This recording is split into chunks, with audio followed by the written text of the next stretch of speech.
Welcome to The Buzz, where we bring you leaders in dental education discussing hot topic courses and industry trends. I'm your host, Vanessa Emerson, founder of Dental Speakers Bureau, and today I'm interviewing Frank King, the mental health comedian. Now, Frank has a very compelling story, and he pulls from his own story to deliver inspirational and actionable CE courses for healthcare and specifically dental professionals. Frank King is a suicide prevention and postvention expert, speaker, author, and corporate comedian. In fact, he was a writer for The Tonight Show for 20 years. I think we've probably all heard of that one. Yeah. A number of states are actually moving toward requiring or mandating a suicide assessment, treatment, and management course for dental professionals' license renewal. He has a course entitled Treating the Pain Behind the Smiles, Suicide Prevention for Dental Professionals, which meets these requirements, which is why I asked Frank to come here today and talk with us. In this video, Frank, I would love to just ask you a little bit more about why. Why a comedian? Why you? And why dentists? I didn't know it was going to be a test. Okay. Why comedians? I think, and you and I have talked about this before personally, a comedian's job is to speak truth to power on behalf of the powerless with humor. And I believe my job is to speak truth to the power of mental illness on behalf of those often powerless in its grip with humor. It's a way to start the conversation, which, by the way, is the key to saving lives. You can make a difference. You can save a life, and you can do it oftentimes by doing something as simple as starting a conversation. Now, why I do it? Depression and suicide run in my family. My grandmother died by suicide. My great aunt. I came close enough in 2010 that I can tell you what the barrel of my gun tastes like. Spoiler alert: didn't pull the trigger. Yeah, a friend of mine actually at a keynote had never heard that before, came up afterwards and said to me, "Hey man, how come you didn't pull the trigger? Hey man, could you try to sound a little less disappointed?" and people ask where the humor is in depression and suicide. It's right there. It's not jokes. It's the organic things that happen that come up in conversation, you know, that actually add humor to the topic. And why dentists, I guess?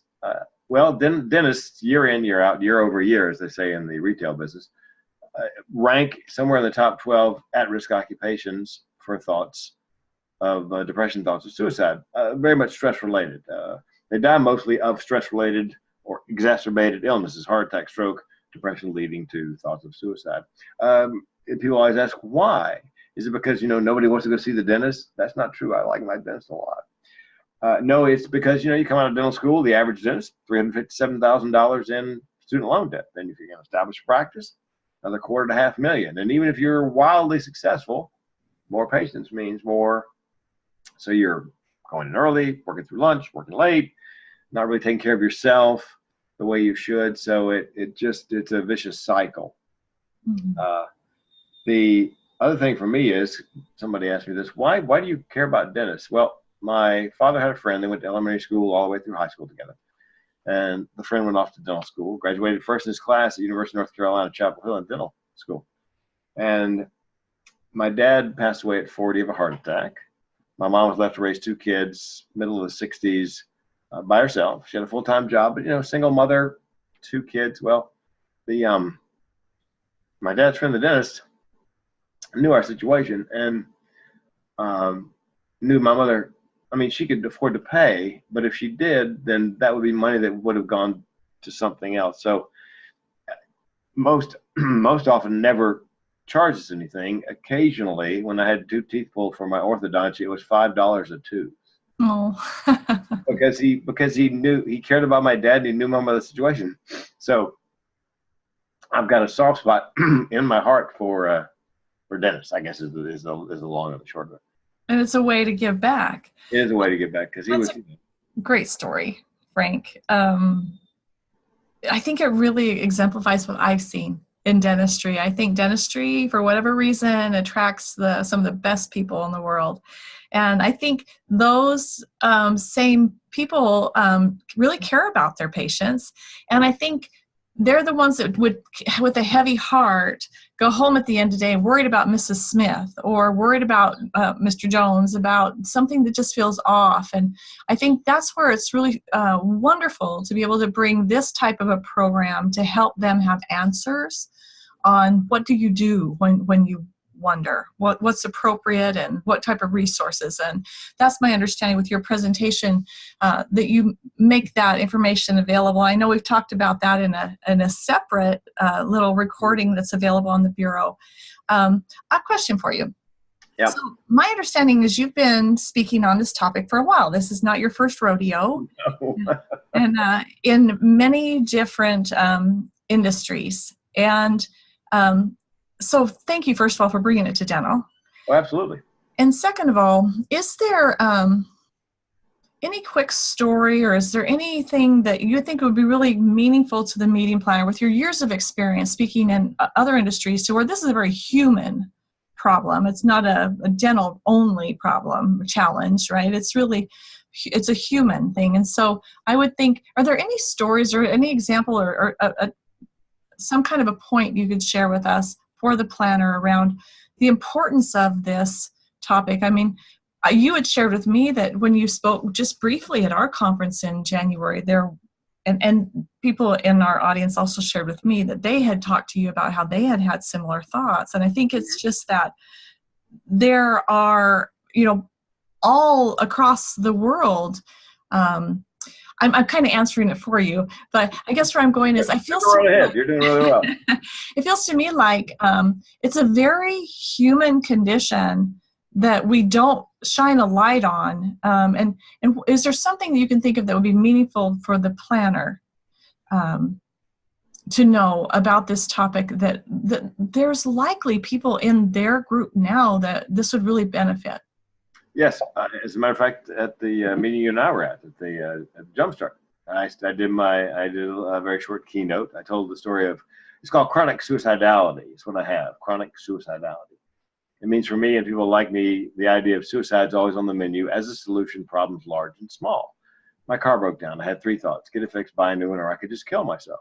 I know it sounds absurd to neuronormal people, but oftentimes, and it happened at the dental conference, it resonates with somebody in the audience. So after I finished speaking and the day was over, everybody's kind of working their way out. A woman comes up to me and she's got tears streaming down her face. And she's crying so hard she can't talk. And so I keep smiling so that nobody on the other side of the room would know that she's in distress. And I said to her very quietly, "You have chronic suicidality, don't you?" She nodded. I said, "You didn't know how to name, did you?" She nodded, still crying. I said, "You thought you were some kind of freak." She nodded. I said, "You're driving along. You see a bridge abutment up ahead. You think to yourself, if I just turn the wheel a little, that would be that." She nodded. I said, "That's chronic suicidality." I said, "What do you want? Do you have a therapist?" "Yes." She nodded. "Well, go back to your therapist. Tell her what you learned. Don't tell her you heard it from a comedian, for God's sakes." Google it. Tell her you Googled it. So a week, 10 days later, I got an email from her. And it said, there's a little chit chat in the beginning. The second paragraph: "You changed my life, and I can't say that about a lot of people." So I've had people say to me, "I don't know anybody who has mental illness." Oh, yes, you do. Yeah, we do. We do. We just don't talk about it. And I would tell you there were more people than one in that room. Oh. From people that have chatted with me afterward about how impactful it was and how it touched them in a personal way in their life. And I think in a room of 120, that gives for our meeting planners out there that have conferences of 30,000 or 3,000, oh, that gives you an idea of the prevalence of this situation. So, can I tell you one story? Say what? Can I tell you one story? I got an email today from somebody who was there. Oh. A vendor, I won't say which one, and he lives with the depression. And he said, "I'm afraid that my employer is going to find out, and that it would have some impact on my life insurance or my health insurance." And so he said, "Can you give me a phone call offline, off the internet, to talk about it?"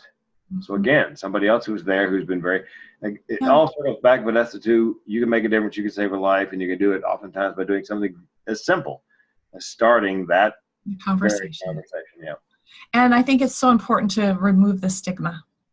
Yes. Let's talk about it. When I was growing up, it was you wouldn't talk about breast cancer. Right. right? But now it's like, yeah, it's just like, we've become more accustomed to recognizing that we need to take that away from the conversation, and we need to be able to talk about it. So thank you for starting that Oh conversation. yeah, absolutely. That's my job. That's my passion, my purpose. That's why I get out of bed in the morning. Yeah, awesome. Thanks for being here, Frank. I think we probably should wrap it up. Is there any parting thoughts before we go, on the subject of suicide prevention in your course, anything that would help the meeting planner that we haven't already chatted about in bringing this to their meeting? I think what I'm after is to give them the tools to be a mental health first responder. At the class, the 3-hour CE, I give you tools to put in your mental health toolbox, so that if you believe somebody's having an issue, you can put together a mental health first aid action plan and use the tools in the box that I have taught you to use, so you can get them to a professional to take it from there. Perfect. That's what we need, actionable steps. Thank you for that. You bet. And thank you for being here today and sharing your My story pleasure. with us. And for the event planner, visit dentalspeakersbureau.com. You can find Frank King by going to Find a Speaker. We're all alphabetical. You can do the search. It's really super easy to find his contact information there. Feel free to reach out directly to him, or you can email me, info@dentalspeakersbureau.com, and I'd be happy to connect you to. So thanks again, Frank. My pleasure. And until next time, y'all have a great day and be well. Bye-bye.